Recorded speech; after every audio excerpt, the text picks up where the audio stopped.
नमस्कार, मैं हूं पंकज मटपाल। स्वागत है आपका म्यूचुअल फंड के इस विशेष कार्यक्रम फंडनामा में। फंडनामा में हमारी कोशिश होती है कि हम आपकी मुलाकात कराएं फंड मैनेजर्स से, ताकि आप उन फंड्स के बारे में और जान सकें जिनमें आप करते हैं निवेश। तो इसी कड़ी में आज मैं आपकी मुलाकात कराऊंगा HDFC म्यूचुअल फंड के fund manager mister Srinivasan Ramamurthy ji से। Mister Ramamurthy HDFC mutual fund की कई स्कीम्स को मैनेज करते हैं। उनमें से HDFC balance advantage fund, HDFC multi asset fund, HDFC retirement savings fund, ये कुछ खास स्कीम्स हैं। तो हम जानेंगे उनके इन्वेस्टमेंट स्टाइल के बारे में और साथ ही किस तरह की रणनीति होती है उनकी इन फंड्स को मैनेज करने के लिए, उनसे समझेंगे। बहुत बहुत स्वागत है आपका इस कार्यक्रम में। नमस्ते पंकज जी एंड धन्यवाद आपका आपके शो में शामिल करने के लिए। Look forward to the interaction. सबसे पहले मैं आपसे जानना चाहूँगा कि इस वक्त क्योंकि मार्केट काफ़ी तेज़ी में है, तो इसके बारे में आप क्या कहेंगे? ये तेज़ी कब तक चलेगी या फिर कुछ कंसर्न्स भी यहाँ पर हो सकते हैं, उस पर थोड़ा सा आप संक्षिप्त में बताइए। ज़रूर। मार्केट के उतार चढ़ाव से आप भी अवगत हैं, हम भी अवगत हैं।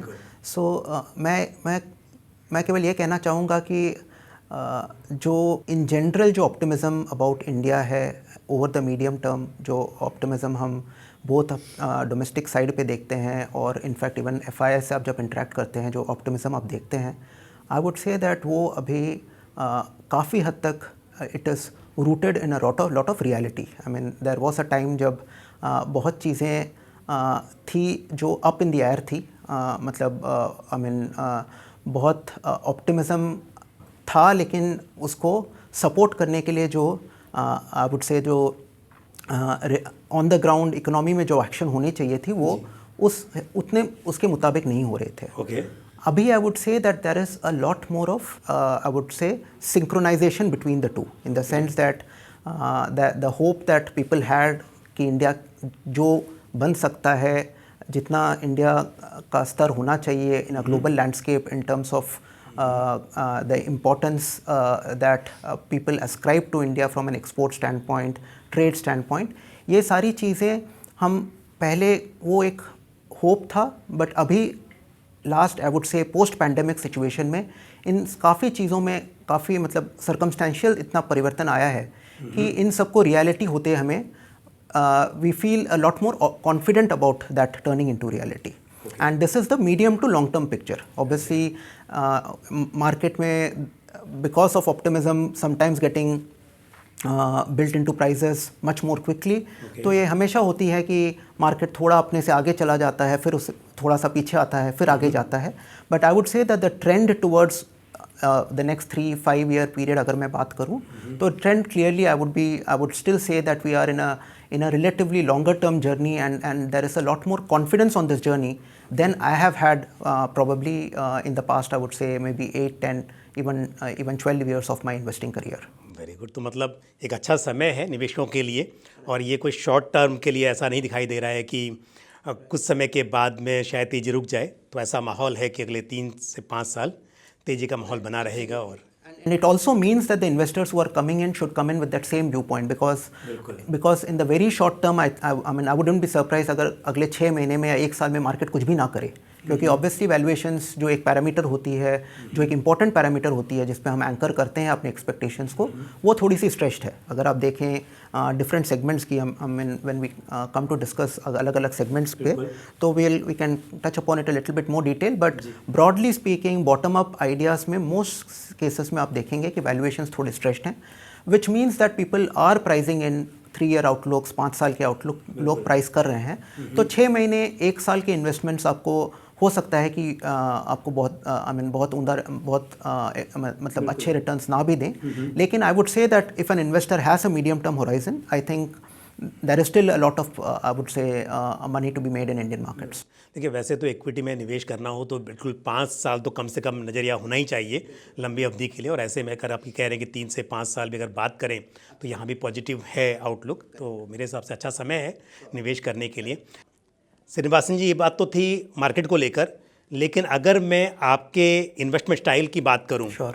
तो आपका स्टाइल क्या रहता है और क्या रणनीति होती है फंड को मैनेज करने के लिए, उसके बारे में थोड़ा आप एक्सप्लेन कीजिए। ज़रूर ज़रूर। से जनरली स्पीकिंग जो हम स्टाइल या अप्रोच की बात करते हैं, ऑब्वियसली वो थोड़ा थोड़ा हर इंडिविजुअल का थोड़ा डिफरेंट रहता है। और मेरी जो अप्रोच है, जो मैंने जो नोटिस किया है या ऑब्ज़र्व किया है over the past several years that I have been managing money, largely मेरा प्रेफरेंस रहता है एक बैलेंस्ड अप्रोच की तरफ। And by that what I mean is कि आप जब भी कोई पोर्टफोलियो कंस्ट्रक्ट करते हैं, कोई स्टॉक्स सेलेक्ट करते हैं या सेक्टर सेलेक्ट करते हैं ऑन द इक्विटी साइड, 3 चीज़ें बहुत ज़रूरी है जो आपको मद्देनज़र रख के आप सेलेक्ट करते हैं सेक्टर्स को या स्टॉक्स को। एक होती है क्वालिटी असेसमेंट, जो हम बोलते हैं कि क्वालिटी ऑफ द सेक्टर क्या है, क्वालिटी ऑफ द कंपनी या फ्रेंचाइज क्या है। दूसरी चीज़ होती है कि आउटलुक क्या बन रहा है, in the sense that by outlook I mean medium to long term. बहुत शॉर्ट टर्म 6 महीने का, 1 साल का outlooks generally I mean it's very difficult to form those outlooks and it's even more difficult to execute those outlooks. अगर आपकी fund size बड़ी है तो आपको तो मतलब उतना पोजीशन बनाने में उतना टाइम लग जाता है। तो medium to long term outlook एक एस्पेक्ट है। एंड फाइनली जो हम बोलते हैं वैल्यूएशंस, आप क्या प्राइस पे कर रहे हैं उस पर्टिकुलर सेक्टर या स्टॉक में एंट्री करने के लिए, निवेश करने के लिए, क्या वो आपके फेवर में है in terms of the broad assessment of value that you see in that company. So मेरा नॉर्मली अप्रोच यही रहता है कि क्वालिटी, आउटलुक, वैल्यूएशंस, इन तीनों को एक ऑलमोस्ट एक इक्वल वेटेज देके आप एनालाइज करें। Obviously I mean I try to be as non biased as possible towards all these 3, which means that इन तीनों का अगर फेवरेबल आउटकम निकलता है, that is when I get very interested. One can say that while there might be some, I would say, a slightly higher priority to quality, in the sense that quality एक threshold level के ऊपर होनी चाहिए, इन the sense that if you believe that किसी sector में या किसी franchise में वो रीजनेबल क्वालिटी वाली नहीं है, तो इनवेरिएबली आपके परमानेंट कैपिटल लॉस जो बोलते हैं उसकी प्रोबेबिलिटीज़ बहुत बढ़ जाती है। तो वैसे सेक्टर्स या वैसे स्टॉक्स मैं नॉर्मली अवॉइड करता हूँ, इररिस्पेक्टिव ऑफ भले ही उनकी आउटलुक बहुत अच्छी लगे मीडियम टर्म, या भले ही वैल्यूएशंस बहुत अट्रैक्टिव लगे, लेकिन अगर वो थ्रेशोल्ड लेवल ऑफ क्वालिटी के नीचे है तो मैं नॉर्मली वैसे franchises I prefer not to own it, just for the because the downsides are far more, I mean the cost that you might end up paying is much higher in terms of the potential downside. But other than that I would say that इन तीनों parameters पे अगर view favourable बनता है, that's the point when I normally get interested in taking an overweight position on the sector or the stock. That is one aspect of the way I look at approach investing. The other thing जो मैं मानता हूँ जो ज़रूरी है और या जो मैंने काफ़ी यूज़फुली एम्प्लॉय किया है as a strategy even in the past is कि I have always drawn parallels from history, in the sense that I mean obviously the world keeps changing, हमारी दुनिया बदलती रहती है, बट हमेशा I think if you go back in time, particularly in the investment case, I mean investment universe, हमेशा आप अगर history से कुछ पैरेलल्स ड्रॉ करके, कुछ इन्फ्रेंसेस ड्रॉ करके आप अगर उसको अपने इन्वेस्टमेंट करंट इन्वेस्टमेंट डिसीशंस में यूज़ कर पाते हैं, तो generally that adds in help improving the investment outcome. So that is one other aspect which I try to do to bring in a historical perspective wherever possible, because cycles हमेशा हर चीज़ cycle के through flow होता है. तो अगर आप cycle study करें, उसको assess करें, एंड जो हिस्टोरिकल प्रेसिडेंट्स हैं उस साइकिल के, अगर आप उसमें से कुछ टेक अवेज लेके आप उसको अगर इनकॉर्पोरेट कर पाएँ अपने डिसीजंस में, तो that helps I think improve your probabilities of the outcomes. And the last aspect which जो मैं जनरली फोकस करता हूँ, which is to have relatively higher probability outcomes as the base case, in the sense that I mean in investment style, I mean it is possible that you might choose to bet on low probability events जिनकी impact बहुत बड़ी हो, which means that कोई चीज़, कोई event आप जो सोच रहे हैं वो होने की chances कम हो, लेकिन outcome अगर वो हो गया तो बहुत बढ़िया outcome है. That is not what I normally look for. What I look for is कि probabilities हाई हो, भले ही I mean the outcomes may not be very exponentially large, which means so in a way I normally work with in my mind अगर मुझे लगते हैं कि किसी events की probability is reasonably high है, so that is where I put I would want the bulk of my portfolio to be in those kind of outcomes. So we are obviously not in the business of gambling or running a hedge fund where you can take a shot at very low probability outcomes. So these are the ballparks I would say which I follow in terms of approach towards selecting sector stocks. Okay. तो मतलब मुझे ये समझ में आ रहा है कि आप मार्जिन ऑफ सेफ्टी का बहुत ख्याल रखते हैं। इन्वेस्टर्स को पैसा तो मिलना चाहिए, ग्रोथ तो होनी चाहिए, एट द सेम टाइम जो उनका पैसा है वो सेफ भी रहना चाहिए, तो उस पर आपका काफ़ी फोकस रहता है। Absolutely, I think risk mitigation is core to our industry. I mean, like I said, हम लोग I mean we are not in a hedge fund industry. I think it's very important to understand कि आपका downside protect हो, and downside generally मैंने देखा है product तभी होता है जब आप एक बैलेंस्ड अप्रोच के साथ चलते हैं। आप मतलब सिक्स मारने की कोशिश हर गेंद पे नहीं कोशिश करते हैं। नहीं, इंडस्ट्री की बात तो है, बट मुझे जैसे आपने एक्सप्लेन किया तो ऐसा लग रहा है कि इंडिविजुअली मतलब हम पर्सनली आपकी बात करें तो आपका ये उद्देश्य है शायद कि निवेशकों का पैसा जो है उसकी सेफ्टी बहुत इंपॉर्टेंट है, तो रिस्क मिटिगेशन शायद आपकी प्रायोरिटी रहती है और साथ में रिटर्न्स भी जनरेट हों। राइट, एब्सोल्युटली, इसके साथ साथ sure, absolutely, absolutely.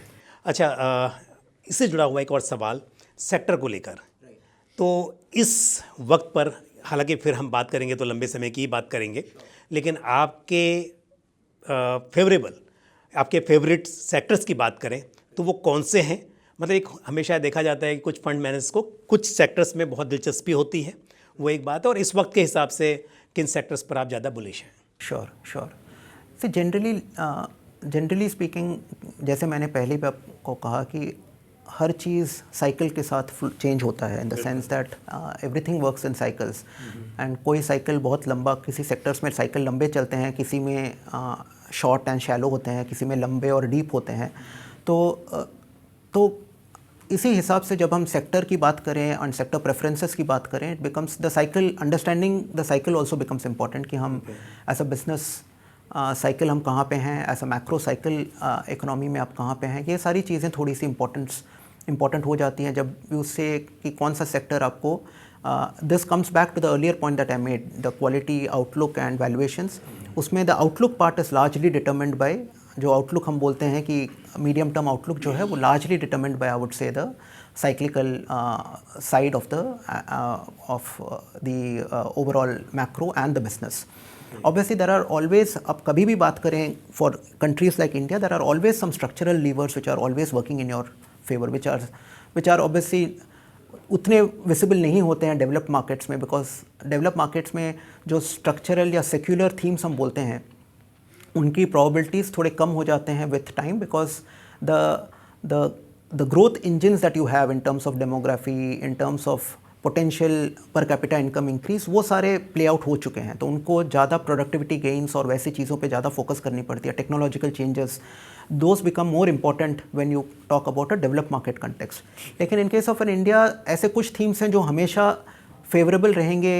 I mean there will always be, even secular themes में भी साइकिल्स होते हैं, but the cycles will not be very bad और वेरी इम्पैक्टफुल। वो साइकिल्स भी थोड़े से शैलो होते हैं क्योंकि वो स्ट्रक्चरल थीम आपको उन ख़राब साइकिल के पीरियड्स में भी आपको थोड़ा सा एक सब बेस लेवल ऑफ सपोर्ट दे देता है।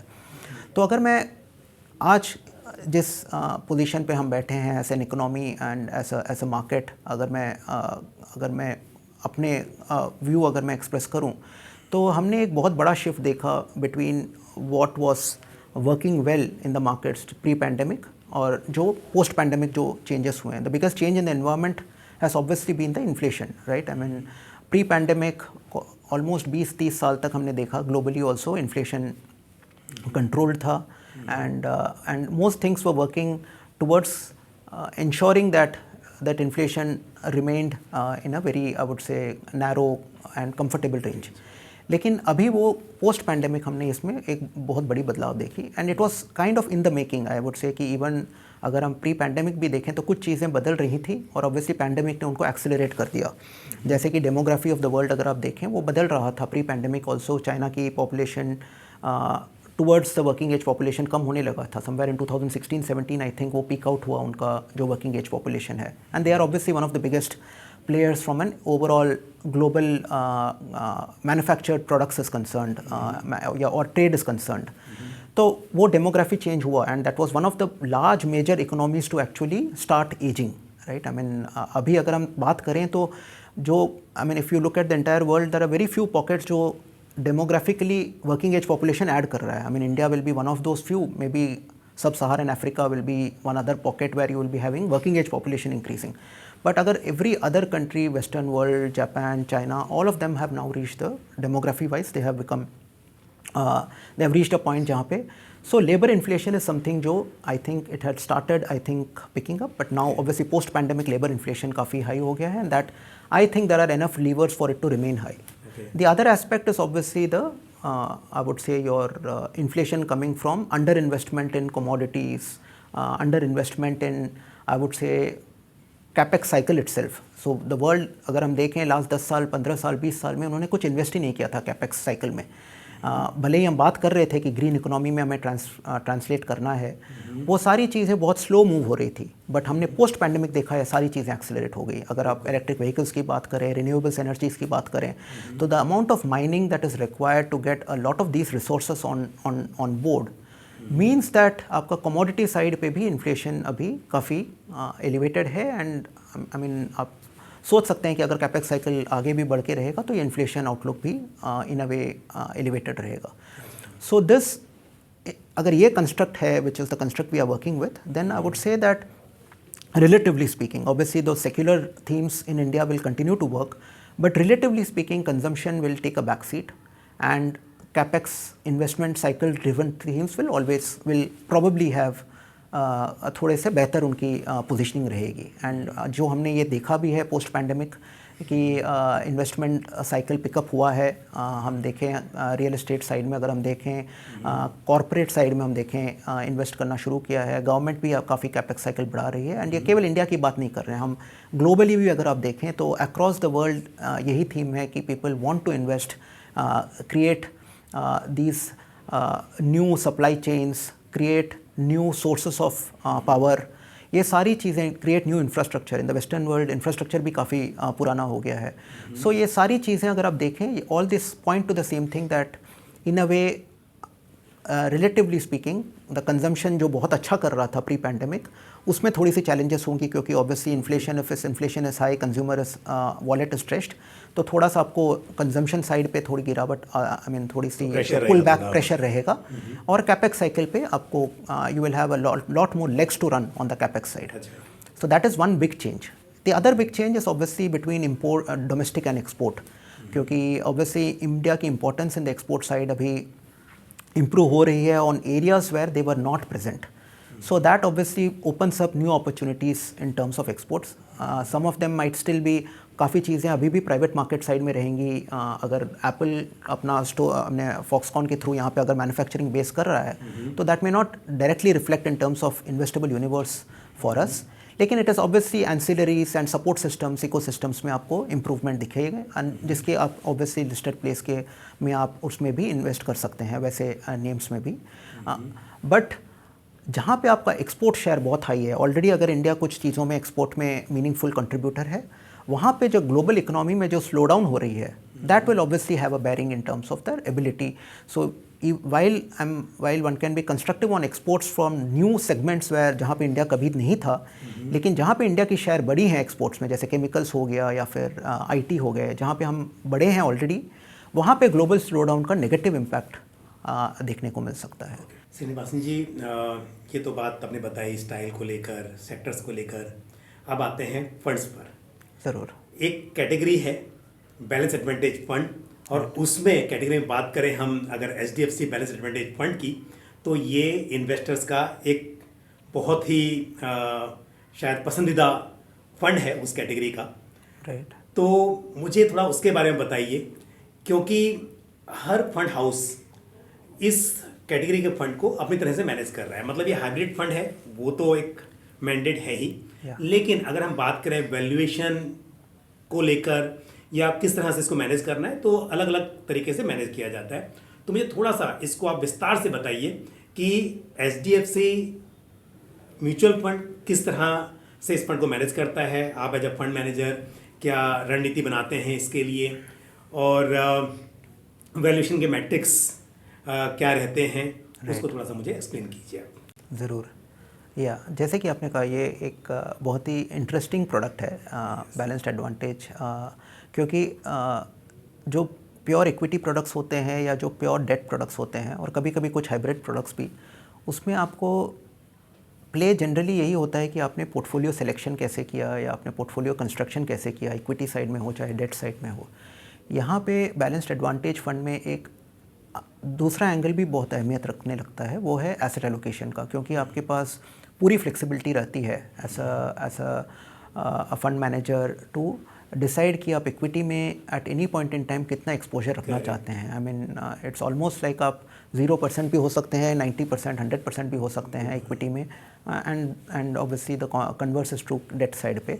तो इसमें दो एस्पेक्ट्स इंपॉर्टेंट हो जाते हैं, एक asset allocation as an aspect, and दूसरा within the different asset classes आप कैसे उस पोर्टफोलियो को कंस्ट्रक्ट करते हैं। मुझे ना आप थोड़ा इसमें एसेट एलोकेशन जो आपने बात की, क्योंकि यूजुअली क्या होता है, सबको ऐसा लगता है कि इक्विटी और डेट हैं तो एक फंड मैनेजर इक्विटी मैनेज करेंगे और एक फंड मैनेजर डेट मैनेज करेंगे। लेकिन आपने जो बात की एसेट एलोकेशन, ये डिसाइड करना कि अनबायस्ड तरीके से ये कैसे डिसाइड हो कि कितना % इक्विटी में जाना है और कितना डेट में, तो उसको लेकर आप किस तरह की रणनीति बनाते हैं और कैसे आप तय करते हैं, वो भी पहले एक एक्सप्लेन कीजिए आप।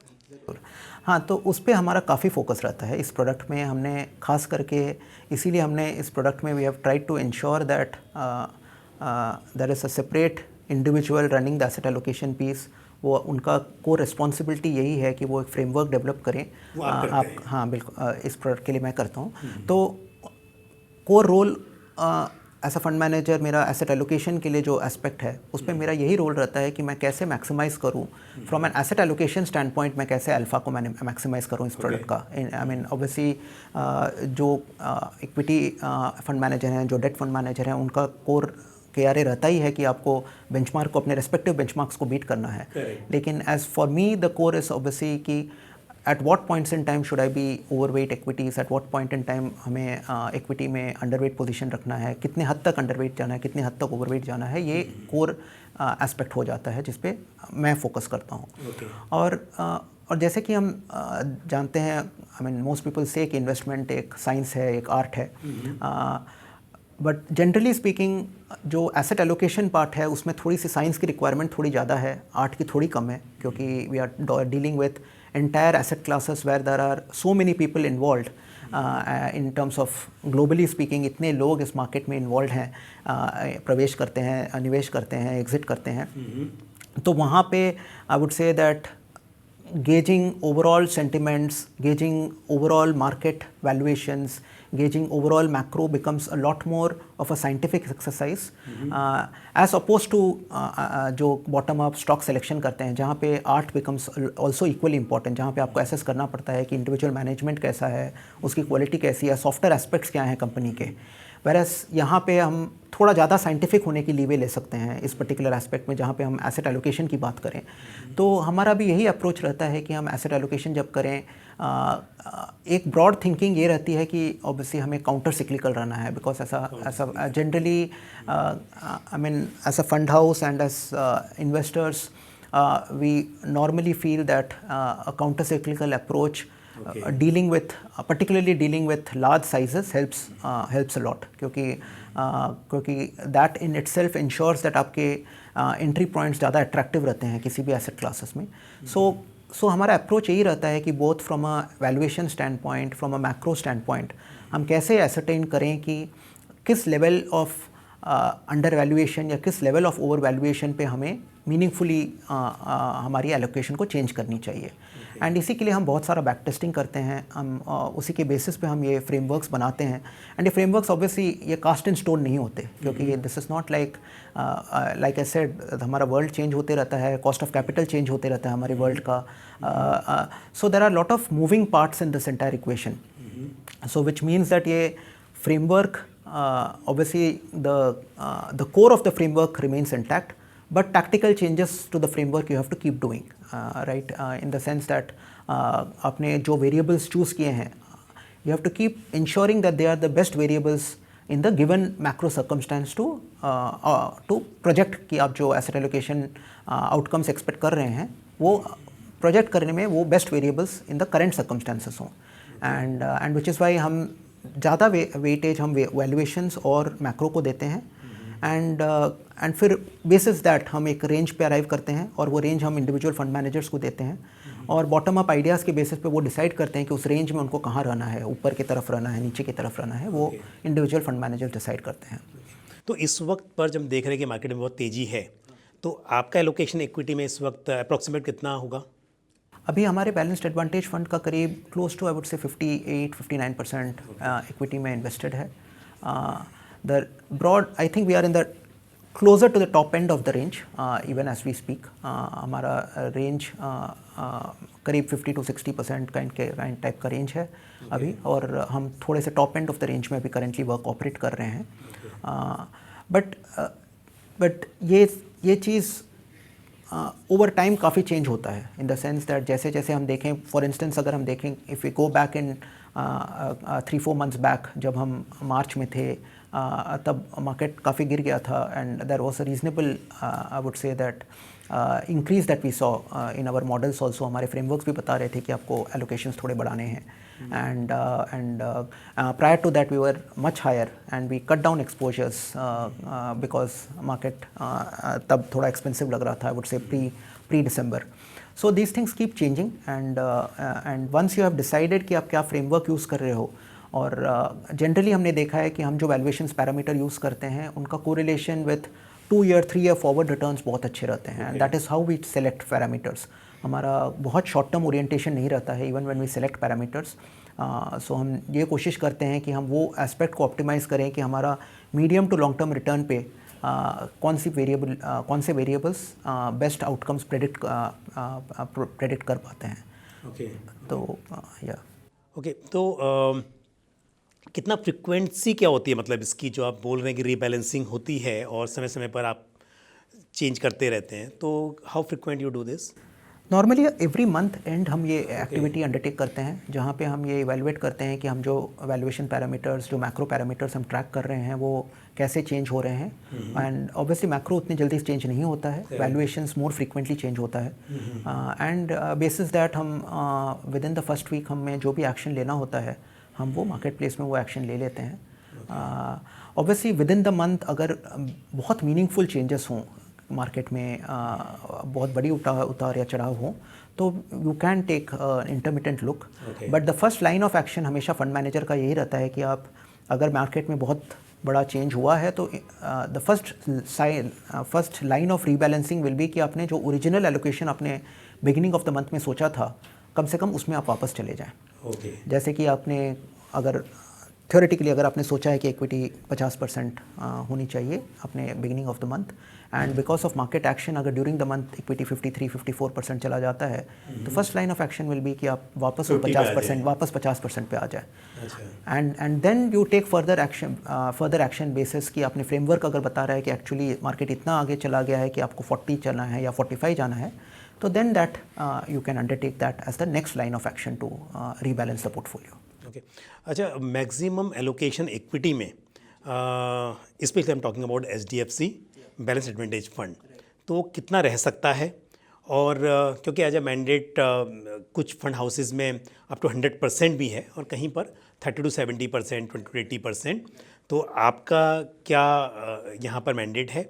और दूसरी बात, कभी ऐसा रहा है कि 80% एलोकेशन आपका इक्विटी में रहा हो किसी वक्त पर? बिल्कुल एब्सोल्युटली रहा है। In fact this fund has had a long history of running at relatively high allocations. तो हमारा इन जनरल आई थिंक ये हमारा एक ऐसा प्रोडक्ट है जिस पे हम वेल्थ क्रिएशन पे बहुत फोकस करते हैं। तो ट्रेडिशनली स्पीकिंग इवन जब ये फ्रेमवर्क बेस नहीं था, आई mean I am talking about may be more than a year back, जब ये फ्रेमवर्क बेस नहीं था, एक्सप्लिसिट फ्रेमवर्क बेस नहीं था, तब हमने काफ़ी बार इसको 80% पे भी रन किया है। और even going forward I am sure अगर मैक्रो आउटलुक फेवरेबल रहे और वैल्यूएशंस बहुत एक्सट्रीम ना रहे तो देयर इज़ चांस कि हम वापस वो 80% में जा पाएँ। From a mandate stand point I think naked equity जो एक्सपोजर हम जा सकते हैं इस प्रोडक्ट में 90% तक जा सकते हैं। एंड बट नॉर्मली हम मॉडल को 40 to 80% में रखना प्रेफर करते हैं। Obviously when situations call for it you can go above 80 or go below 40 as well, but the normal range of operations would be in the 40 to 80%. ये category definitely एक अच्छी category है ऐसे निवेशकों के लिए जिनको मतलब इक्विटी में निवेश करना है लेकिन खुद से रीबैलेंसिंग करना उनको डिफ़िकल्ट लगता है। तो ऐसे लोगों के लिए इक्विटी और डेट दोनों का एलोकेशन, और जैसा आपने कहा कि अगर समय अनुकूल हो तो 80% एलोकेशन भी इक्विटी में हो सकता है। तो मेरे हिसाब से डेफिनेटली कैटेगरी इसीलिए इतनी बड़ी कैटेगरी हो गई है अपने आप में, और एचडीएफसी बैलेंस एडवांटेज फंड अपने आप में एक बहुत बड़ा फंड बन गया है।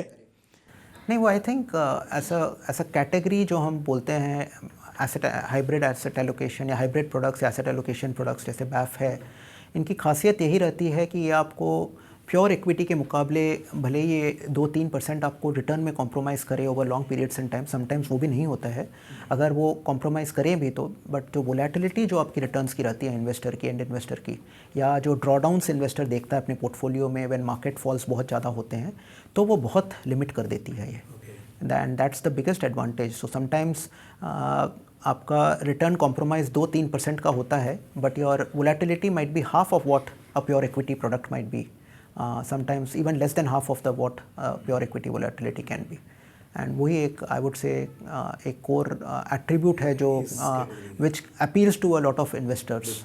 बिल्कुल, क्योंकि अग्रेसिव हाइब्रिड फंड के मुकाबले ये कैटेगरी जो है ये शायद ज़्यादा पसंद आ रही है इन्वेस्टर्स को, क्योंकि अग्रेसिव हाइब्रिड में तो एक फिक्स है कि 65% एलोकेशन मिनिमम इक्विटी में रहना ही है, बट यहाँ पर क्योंकि आप अपने हिसाब से कम और ज़्यादा कर सकते हैं तो उसको देखते हुए आई थिंक ये इन्वेस्टर्स को पसंद भी आ रही है और उनके लिए फ़ायदेमंद भी है।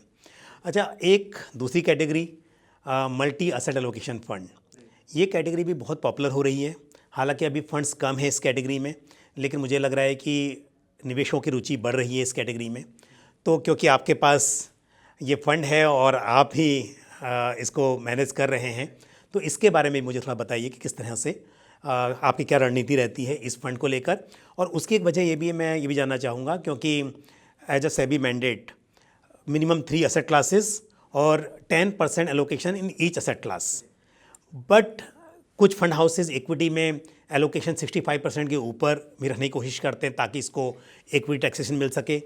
कुछ फंड हाउसेज का ये भी रहता है कि 35% to 65% ताकि लॉन्ग टर्म कैपिटल गेंस पर इंडेक्सेशन बेनिफिट मिल सके। तो आपका क्या मैंडेट है और क्या आपका स्टाइल है इसको इन्वेस्ट करने के लिए, क्या रणनीति है, वो भी थोड़ा सा आप एक्सप्लेन कीजिए। जैसे कि आपने कहा, बिल्कुल आपने बहुत सही कहा कि ये प्रोडक्ट की कैटेगराइजेशन ऐसी है कि आपको 3 एसेट क्लासेस रखने पड़ते हैं। नॉर्मली जो वाइडली पॉपुलर इंडिया में जो ज़्यादा पॉपुलर हैं it is equity, debt and gold normally लोग करते हैं। ऑब्वियसली गोल्ड के अलावा आप अदर कमोडिटीज़ भी चूज़ कर सकते हैं। सिल्वर, रीट्स में भी आजकल होता है कुछ में, तो रीट्स सेपरेट कैटेगरी, आई मीन रीट्स इसके अलावा भी रीट्स हमेशा आप कर ही सकते हो। I mean even beyond that, even pure equity funds रीट्स में कर सकते हैं, और हम मल्टी एसेट में ऑब्वियसली उसमें भी इन्वेस्ट कर सकते हैं। तो हमारा एंड जैसे कि कहा, from an taxation standpoint we have chosen the route where जहाँ पे हम benefit of equity taxation investor को दें। तो हमारे मल्टी एसेट में at all points in time हम 65% इक्विटी मिनिमम रखते हैं। वो either through direct equities, I mean long only equity होता है, या through arbitrage, but a mix of both will ensure that. तो ग्रॉस हमेशा 65% के ऊपर रहता है, so that you get the benefit of an equity taxation. इसमें भी हम सिमिलर टू बैफ जो हमने बात करा, it's a very framework driven model. In BAF में obviously the framework is slightly I would say more flexible framework, जहाँ पे हम रेंज के साथ ऑपरेट करते हैं. हम 10% की रेंज हम इसके साथ हम काम करते हैं कि इक्विटी का रेंज हम जो देते हैं, डेट का जो रेंज देते हैं, इंडिविजुअल फंड मैनेजर्स चूज़ कर सकते हैं कि उस रेंज में कहाँ रहें. यहाँ पे हम ज़्यादा स्पेसिफिक रहते हैं कि अगर हमारा फ्रेमवर्क एक परसेंटेज बता रहा है, हम उसी परसेंटेज के आसपास रहते हैं in terms of actual allocation between equity, debt and gold. So and we run frameworks for all the three asset classes in the sense that between equity, debt हम obviously relative attractiveness gauge करते हैं, और gold का भी हम normally जो tips yield basis पे जो फ्रेमवर्क बनता है, जहाँ पे जिसकी कोरिलेशन काफ़ी अच्छी है टिप्स यील्ड के साथ, तो उसके बेसिस पे हम डिसाइड करते हैं कि गोल्ड एलोकेशन कितना होना चाहिए. So these three are the prominent asset classes where we invest in. And in equity side कुछ प्रोडक्ट्स हैं जहाँ पे नेकेड इक्विटी 65 मिनिमम मेंटेन करते हैं. हमारा वैसा कोई मैंडेट नहीं है, तो हम यहाँ पे हम 65 के बिलो भी जाते हैं. अगर आप करंट सिचुएशन अगर हम देखें तो हम क्लोज टू 53-54% इन्वेस्टेड हैं on the pure equity side. And we have REIT exposures as well. So it is a framework driven approach. And within that, within equities अगर हम बात करें तो a lot of what जो मैंने पहले बात किया in terms of my approach, in my approach style, वो मैं largely follow करता हूँ, which means that risk becomes a prominent variable in determining how I run the portfolio. तो जैसा आपने बताया कि बैलेंस एडवांटेज फंड में एक equity fund manager, debt fund manager और साथ में आप एसेट एलोकेशन पर काम करते हैं, डिसाइड करते हैं, ताकि कोई बायसेस ना हो. अनबायस्ड वे में आपने डिसाइड किया कितना परसेंट इक्विटी एलोकेशन होगा और उसमें फिर इक्विटी फंड मैनेजर तय करेंगे कि कौन से स्टॉक्स उन्हें पिक करने हैं. तो इस केस में मल्टी एसेट एलोकेशन फंड में भी इसी तरह से काम So we have individual fund managers for different asset classes. The only difference is that in case of the equity portion, I am the fund manager. हाँ, वो तो एडिशनल आपकी रिस्पॉन्सिबिलिटी हो गई, लेकिन वो जो था एक एसेट एलोकेशन वाला पोर्शन, वो आप ऐसे ही इसमें भी मैनेज करते हैं. It is very framework driven and it's a very scientific framework driven. हम कोई डेविएशन उसमें लेते नहीं है. Obviously हम फ्रेमवर्क को tune in with the times करना पड़ता है, but once you have communicated the framework to the investors, और हमारा काफ़ी डिटेल्ड इन्वेस्टर कम्युनिकेशन रहता है इन टर्म्स ऑफ क्या हम फ्रेमवर्क यूज़ करते हैं, कौन से वेरिएबल्स हम यूज़ करते हैं, कितना वेटेजेस देते हैं इंडिविजुअल वेरिएबल्स को, ये सारे हम कम्युनिकेट करते हैं इन्वेस्टर्स के साथ. And we stick to that so that the outcomes are not deviating from what we have back tested and where we have seen success in the past. बिल्कुल, क्योंकि ये कैटेगरीज में बहुत जानना ज़रूरी है कि कौन सा फंड किस तरह मैनेज हो रहा है. क्योंकि जब आप बात करते हैं लार्ज कैप फंड की, तो एक बात पता है कि 80% एलोकेशन लार्ज कैप शेयर्स में होगा, और लार्ज कैप की definition top 100 companies by market capitalisation, तो आसान हो जाता है. बट अब बात जब हम करते हैं बैलेंस एडवांटेज फंड की और मल्टी एसेट एलोकेशन फंड की, तो यहाँ पर बहुत ज़्यादा चेंजेस हो सकते हैं एक फ़ंड से दूसरे फ़ंड के बीच में. काफ़ी अलग अलग तरह के स्टाइल्स और एलोकेशन देखे जा सकते हैं. तो इसलिए आपने एक्सप्लेन किया, मुझे उम्मीद है कि व्यूवर्स को काफ़ी कुछ इससे क्लैरिटी मिलेगी. अब आते हैं एक और फंड है जो कि मुझे लगता है इंडिया में, क्योंकि रिटायरमेंट एक ऐसा फाइनेंशियल गोल है जिसके बारे में हर इंडिविजुअल सोचता है, और retirement savings fund solution oriented fund है. हालांकि मुझे ऐसा लगता है कि कैटेगरी शायद बहुत पॉपुलर नहीं हुई है. जिस तरह से इन्वेस्टर्स बाकी फंड्स की बात करते हैं, सॉल्यूशन ओरिएंटेड फंड की उतनी बात नहीं होती है. लेकिन क्योंकि HDFC रेगुलर सेविंग्स फंड एक पुराना फंड है, परफॉर्मेंस में भी कंसिस्टेंसी है, और आप उसको मैनेज कर रहे हैं, तो उसके बारे में मुझे थोड़ा सा बताइए कि उसको लेकर, क्योंकि थोड़ा सा अलग इसलिए हो जाता है कि यहाँ पर लॉन्ग टर्म के हिसाब से इन्वेस्टर्स यहाँ पर इन्वेस्ट करते हैं, तो यहाँ पर शायद थोड़ा सा सेलिंग बाइंग थोड़ी इसमें कम होगी. तो शायद आपका थोड़ा स्टाइल इसको लेकर थोड़ा अलग हो सकता है, तो मुझे उसको भी थोड़ा सा आप एक्सप्लेन कीजिए. ज़रूर. नहीं, आपने बिल्कुल सही बात कही कि ये एक ऐसा कैटेगरी है जो फॉर वॉट एवर रीजन्स उतना पॉपुलर नहीं है. आई थिंक हमारा product is obviously relatively speaking compared to our other funds relatively smaller in size, and the potential is obviously I mean it should be much more, because ये एक ऐसी गोल है जिस पे I think like you said काफ़ी I mean हर individual का focus रहता है, एंड द फ्लेक्सिबिलिटी दैट जो मैं as a fund manager perceive करता हूँ इस प्रोडक्ट में, even as we as fund managers, is very different than what a typical pure equity fund manager can have. And there is a reason why I say that. जैसे कि आपने खुद ही जैसे बताया कि अगर आप कोई नॉर्मल फ्लेक्सी कैप या कोई normal multi cap mandates manage करते हैं, तो because of the absence of lock-in, आपका in a way the performance pressure is there for you to think while I mean as fund managers we can still think medium term, long term, but वो short term performance pressures भी आपको मद्देनज़र रख के आपको fund चलाना पड़ता है. लेकिन इस पर्टिकुलर कैटेगरी में क्योंकि हमारे पास एक 5 ईयर का लॉक इन रहता है इस प्रोडक्ट में, या फिर रिटायरमेंट तक का लॉक इन रहता है, and the investor base themselves behave the same way. उन्होंने उनको मतलब I don't think there has been meaningful redemption even beyond 5 years in this fund, because people obviously have, one is obviously the experience has been good, the other is कि आपने खुद ही सोच के डाला है कि आपके रिटायरमेंट के लिए, तो अनलाइकली है कि आप किसी और रिक्वायरमेंट के लिए उसको निकालेंगे. तो because of this particular comfort जो हम फंड मैनेजर्स को मिलता है, I truly can run it as a very low churn and a high I would say high medium term long term focus के साथ ये रन हम फंड को रन कर सकते हैं. एंड विच इज़ वाई अगर हम इवन कोई स्टैटिस्टिक्स की अभी अगर हम बात करें, तो मेरा चर्न रेट इस फंड में it would be one of the lowest between all the funds that I manage, and may be even by industry benchmarks अगर आप कंपेयर करेंगे तो it will be a very low churn portfolio. And the other aspect will be कि इसमें mid and small cap के share आप थोड़ा ज़्यादा रख सकते हैं, क्योंकि बाई डेफिनेशन यू आर आप wealth creation kind of angle से आप सोच रहे हैं. तो आप इंडिया में ये एक प्रॉब्लम हो जाती है कि अगर आप बड़े फंड्स मैनेज कर रहे हैं, या फिर आप अगर आई मीन आपको जब पोर्टफोलियो में चेंज करना पड़ रहा है या परफॉर्मेंस के कारण आपको पोर्टफोलियो को I mean in tune with times करना पड़ता है, तो आपको लिक्विडिटी बहुत मैनेज करनी पड़ती है. You need to, and mid and small में लिक्विडिटी हमेशा थोड़ी चैलेंज रहती है compare to large caps. So जहाँ पे भी आपको पोर्टफोलियो को ज़्यादा चेंज फ्रीक्वेंटली करना पड़े, तो वहाँ पे आप मिड एंड स्मॉल कैप के शेयर बड़ी नहीं रख सकते. वैरस इस कैटेगरी में क्योंकि मुझे वो कंफर्ट है कि इन्वेस्टर ने पैसा दिया है, there is no reason for me to kind of focus on 6 month 1 year performance, मैं वो मिड एंड स्मॉल कैप के शेयर भी थोड़ा ज़्यादा रख पाता हूँ. एंड जिसका परिणाम आप रिटर्न्स में भी देख सकते हैं. I think this is one of the funds where I think return profile is also relatively better, because simply because portfolio की चर्न रेट कम है और थोड़ी ज़्यादा हम लॉन्ग टर्म फोकस कर सकते हैं. तो and with in that also हमने जैसे रिटायरमेंट का प्रोडक्ट पोजीशन किया है, हमने ये मद्देनज़र रखते हुए कि there are different set of people जो रिटायरमेंट के लिए प्लान करते हैं. कुछ यंग होते हैं, कुछ मिडिल एज्ड होते हैं, कुछ ऑलमोस्ट रिटायरमेंट पहुंच गए हैं या रिटायर हो गए हैं या रिटायर अप्रोच कर रहे हैं.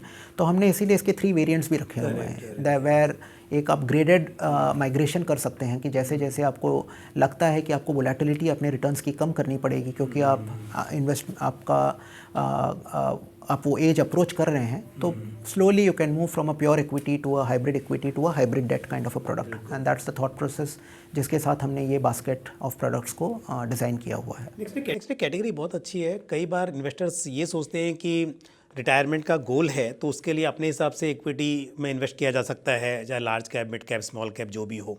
लेकिन ये जो बात हम लोग डिस्कस कर रहे हैं कि यहाँ पर चर्निंग कम होती है, क्योंकि इन्वेस्टर्स एक ऑब्जेक्टिव लेकर आते हैं. तो ये जो बेनिफिट है ना, ये बहुत बड़ा बेनिफिट लगता है मुझे. हालांकि वही है, शायद थोड़ा सा या तो इसको उस तरह से मार्केट नहीं किया गया होगा या जो भी है, बट ओवरऑल अगर आप बात करें तो ओवरऑल कैटेगरी की मैं बात कर रहा हूँ, तो शायद साइज़ छोटा है अभी, बट ये काफ़ी यूज़फुल है. इन्वेस्टर्स को ध्यान देना चाहिए, ऐसा मैं आपसे डिस्कस करते हुए लग रहा है मुझे. और वैसे भी जब हम डेटा देखते हैं तो लगता है कि पोटेंशियल बहुत ज़्यादा है और इन्वेस्टर्स की रुचि था थोड़ी सी कम है अभी तक. Absolutely correct. आई थिंक वो अवेयरनेस कम हो सकती है, या रुचि नहीं बल्कि कहूँ अवेयरनेस कम है. तो श्रीनिवासन जी, आपने बहुत सी बातें बताई मार्केट के बारे में, फंड्स के बारे में. अब एक लास्ट क्वेश्चन आपसे है, क्योंकि आपका बहुत एक्सपीरियंस है इन्वेस्टमेंट मैनेजमेंट को लेकर, फंड मैनेजमेंट को लेकर, तो हमारे व्यूअर्स के लिए, इन्वेस्टर्स के लिए आपकी क्या एक सलाह होगी, क्या आपकी टिप हो कि कैसे वो और वेल्थ क्रिएट कर सकें? ये थोड़ा सा ट्रिकी क्वेश्चन होता है क्योंकि हमेशा ऑब्वियसली हर आदमी अपने इट्स वेरी नेचर डिपेंडेंट, आपका इंडिविजुअल नेचर पे बहुत कुछ डिपेंड करता है कि आप कैसे अपना वेल्थ क्रिएट करना चाहेंगे। लेकिन ब्रॉडली मैंने जो भी मेरी जो एक्सपीरियंस है और जो मैंने इतने सालों में देखा है, by and large I think there are two things जो बहुत मायने रखती हैं। एक कि आपको एक कैपिटल प्रिजर्वेशन माइंडसेट हमेशा होनी चाहिए, इन द सेंस दैट ऐसे बहुत सारे इंस्टेंसेस होते हैं लाइफ में जहाँ पे इन्वायरमेंट ऐसी होती है कि आपको हेस्ट में काम करने का, जो हम फोमो जो बोलते हैं, I mean fear of missing out, that always prevails very strongly, जो ग्रीड फैक्टर या फोमो बोले, इमोशनल बायसेस जो बोले, तो बहुत सारे फैड्स ट्रेंड्स मार्केट में हमेशा आते रहते हैं। I mean and they are very, I would say very appealing at the time when they come to your notice, because उनका past return बहुत अच्छा होता है and they look like an asset class or a stock or a sector which is just about to kind of break out and give you exceptional returns. But so be skeptical about any of those kind of opportunities in the market. I mean generally speaking, it is not necessary that all of them are bad. ये मैं बिल्कुल नहीं बोलूँगा. Obviously there are changes which happen which sustain as well.